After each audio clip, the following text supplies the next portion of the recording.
Ladies and gentlemen, it is my distinguished honor and pleasure to introduce our Major Crystal Reams for our national anthem.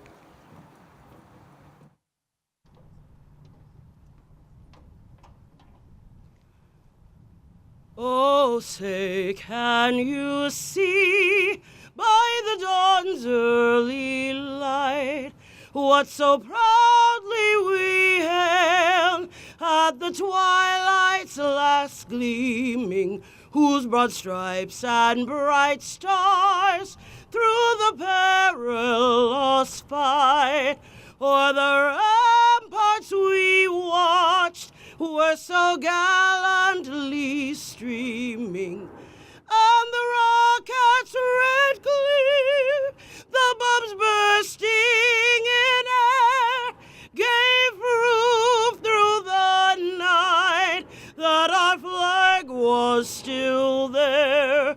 Oh, say does that star-spangled banner yet wave o'er the land of the free and the home of the brave?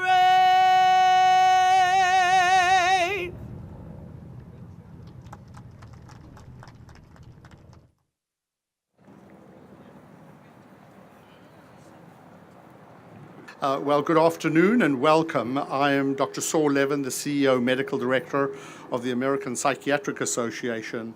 And I first want to thank you, Sergeant Major Dreams, for clearly a moving and uplifting rendition of our national anthem.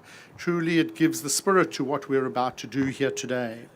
The ceremony was made possible by an action paper coming out of our assembly of the APA entitled A Call to Recognize and Honor the Psychiatrists Who Served in Vietnam. It was authored by Dr. Adam Call. Could I please ask you to stand, Dr. Call? Who's a representative from the Psychiatric Society of Virginia, and Dr. Norman Camp, could you please stand? An APA member and retired U.S. Army colonel who served in Vietnam.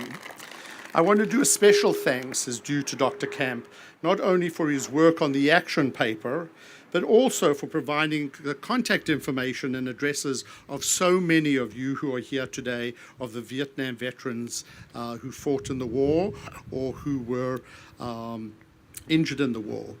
At this time, I'd like to ask all those present who served in the Vietnam War to please stand and be recognized.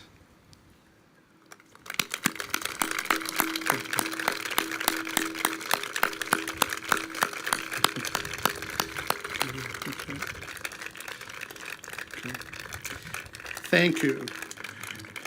We're really honored to have you here for this ceremony of the laying of the wreath. I would now like to ask all the veterans who are present, please stand and be recognized as well. You're going to get your exercise today. Yeah.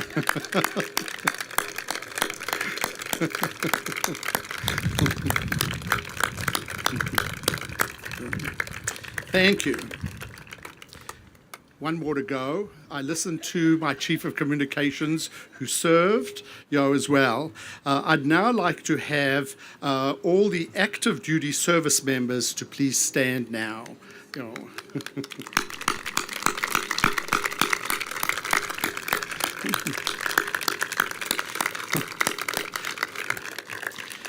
And not to go off script, thank you very much, but I have Dr. Chavez, who sits on our board at the moment of the APA, so thank you for your additional service, along with your training and your service that you give at Walter Reed.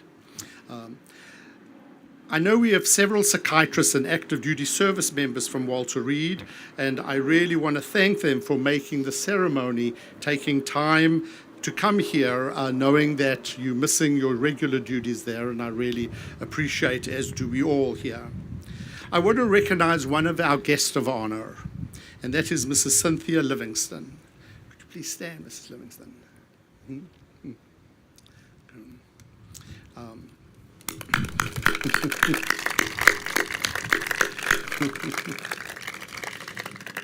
Thank you. Mrs. Livingston is the widow of U.S. Army Captain Peter Livingston, who is the only known psychiatrist to have been killed in action during the Vietnam War. On behalf of myself, all the members of the American Psychiatric Association and the staff of APA, we are honored and humbled to have you here with us today, Mrs. Livingston. Thank you.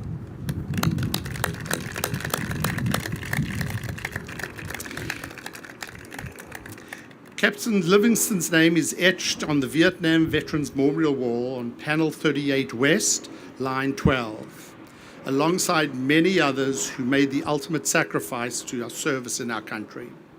To give one's life in pursuit of the ideals of freedom and equality is a noble thing, but dying for one's country is small consolation to those at home who must live with a profound grief and personal loss that comes from the death of a loved one, and often that grief lasts from one generation to another.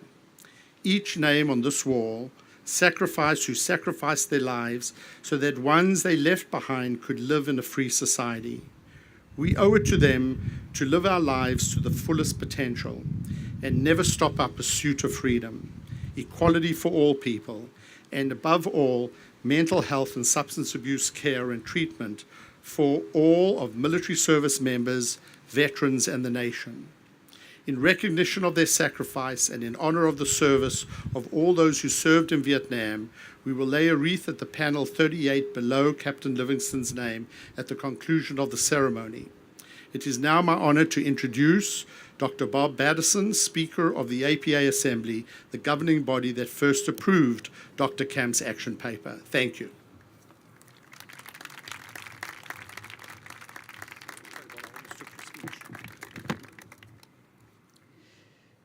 Welcome, Mrs. Livingston. Welcome to the veterans in attendance, especially our guests of honor who served in Vietnam. Welcome to our service members and their families. As a former captain in the United States Army Reserve Medical Corps and son of a lieutenant colonel in the Army Reserve, it is an honor to be here today as we recognize the service of the 200 psychiatrists who served and treated patients during the Vietnam War.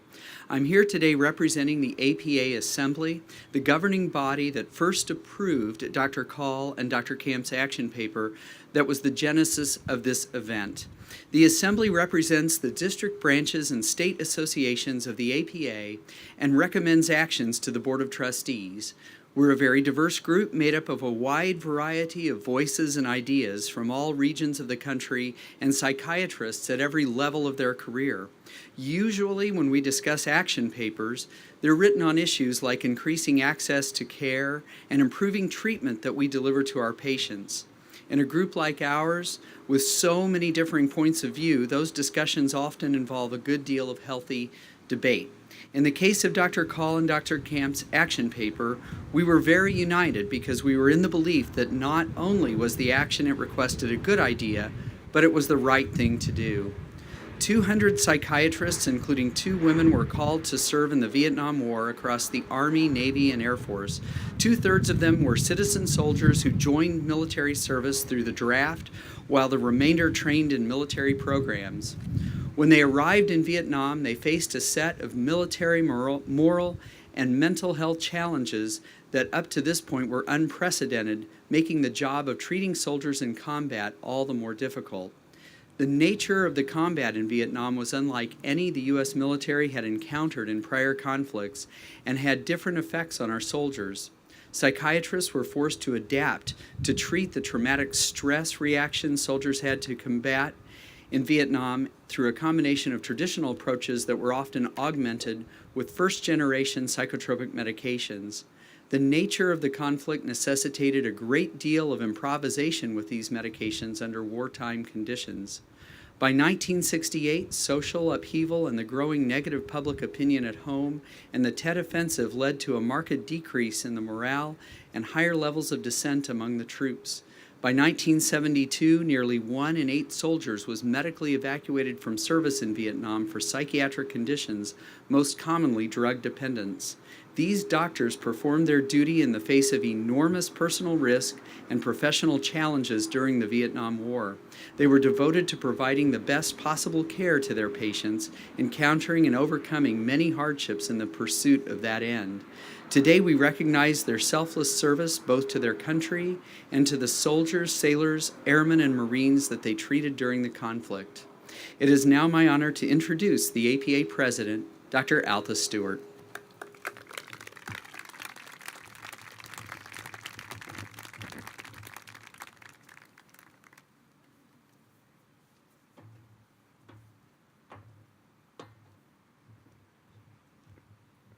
Good afternoon. Thank you, Dr. Patterson, and thank you to all of you who are in attendance today, especially our veterans and members of their families and our other APA members and staff who've worked so hard to make this day and this event a reality. It is truly my honor to be standing here today in front of you to share just a few thoughts and remarks as we honor the memories of our professional family that served their country during this difficult time in our nation's history. As the president of the American Psychiatric Association, those who are members understand and know well that one of my areas of focus has been how we can assure that the APA takes a leadership role on issues of diversity and inclusion in medicine, and how discrimination and implicit bias affect the psychological well-being and physical health of not only our patients, but our members.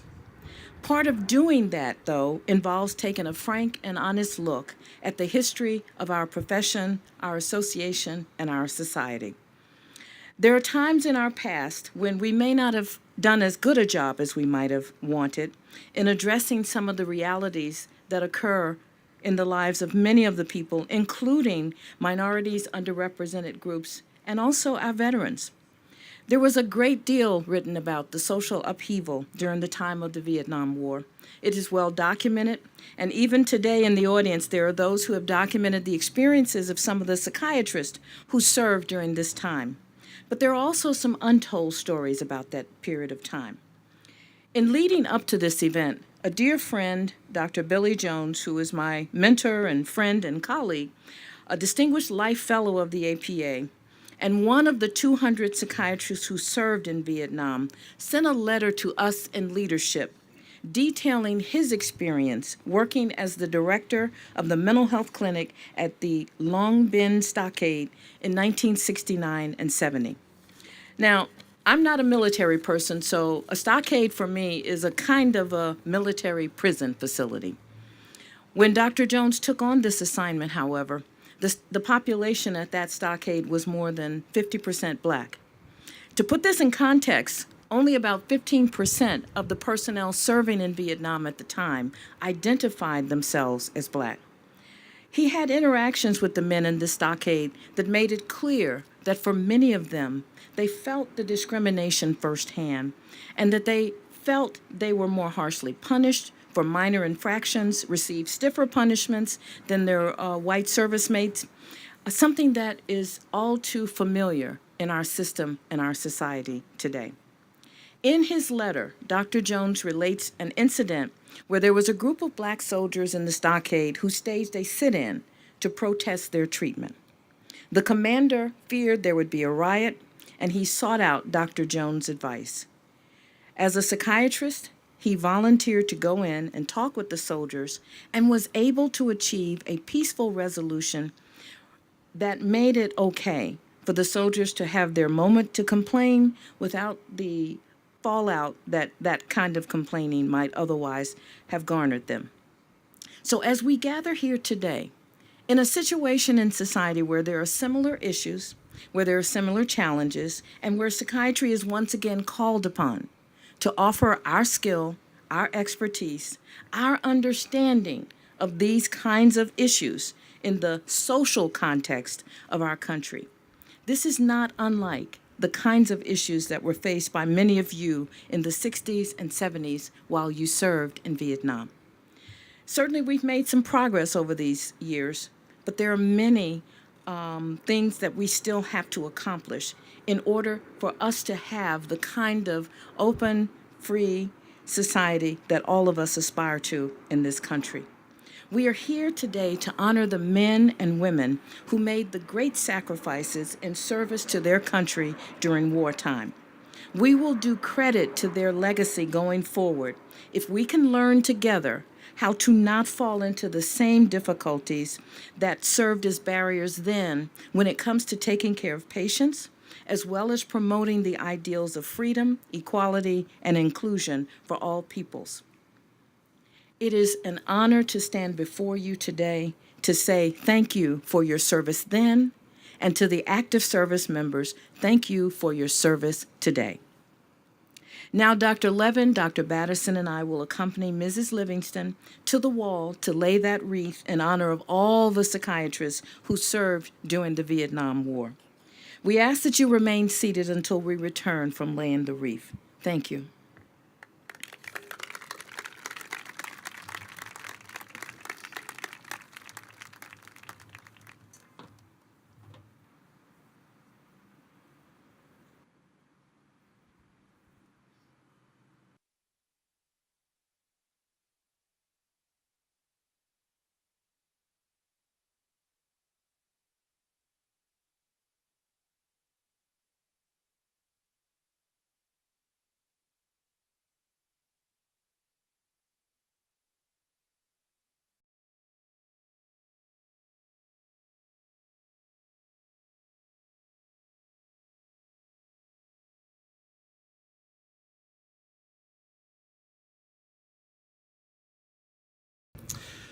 I want to, as a closing remark, say to you, I want to thank you, ladies and gentlemen, all those that served in the military, for being here today, and it's truly an honor to host this remembrance ceremony. I want to acknowledge that there were many other Vietnam veterans who wanted to be here but were unable to make it, either due to health restrictions or prior commitments. That is why we're videotaping this ceremony and posting it on APA's YouTube channel. I always say my Chief of Communications never misses a chance to make sure the APA and the wonderful things APA does, and this ceremony clearly will go down as one of my highlights, in having to work at APA. I want to thank Dan Gillison. Dan, where are you? There he is at the back. Dan Gillison is the Executive Director of the American Psychiatric Association Foundation and has been the generous donation allowing us to be able to do this event, so please thank him. And Ms. Livingston, thank you so much for being here today and for your participating in today's ceremony. There's a small token of our appreciation, and could I ask you to give it to Mrs. Livingston, because I don't want to come down. Let's finish so everyone can go down to the wall. Would all of the psychiatrists who served in Vietnam War please rise one more time?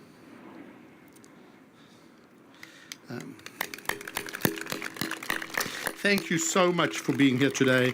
We are appreciative that you traveled so far to come here. From California, Texas, New York, Puerto Rico were the outer limits of some of the folk who are here today. Ladies and gentlemen, please join me in honoring these amazing patriots.